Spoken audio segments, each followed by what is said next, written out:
আমাদের দেবাশিস কাকুর কাছ দিয়ে একটু কালদম দেখা। এখানে কালদম ম্যাক্সিমাম কিছু আছে যেগুলো তিনি নিউলি কালেকশন করেছেন। এটা নিউলি কালেকশন করা, ওগুলো আমার আগের ওই দেখুন।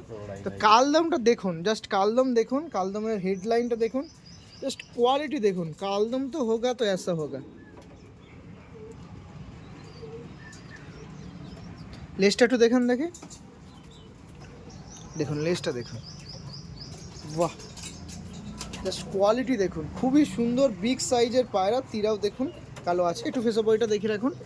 এই দেখুন ধরা সহজ না, হাতেই দেখা যাচ্ছে না। ওকে একটু রিলিজ করে দিন, ছেড়ে দিন দেখি। যা, হ্যাঁ ছেড়ে দিন, দেখুন। বাবা, এই আমি হলে ধরতাম নাকি? এই এত সুন্দর পায়রা আপনাদের দেখানোর জন্য। দেখুন কোনো গায়ে নেই, মানে তেমন ধরা হয় না, কোনো ময়লা নেই, খুব সুন্দর ফ্রেশ। আর এর ফিমেলটা দেখাই আমি আপনার সাথে। এই দেখুন ফিমেলটা দেখুন, ফুল ভিডিও দেখবেন, সেখানে বিস্তারিত আলোচনা করা আছে। যদি আপনাদের বেবি টেবি নিতে ইন্টারেস্টেড থাকেন অবশ্যই ভিডিও দেখবেন, নাম্বার সার্কুলেট করা থাকবে, অবশ্যই যোগাযোগ করতে পারবেন।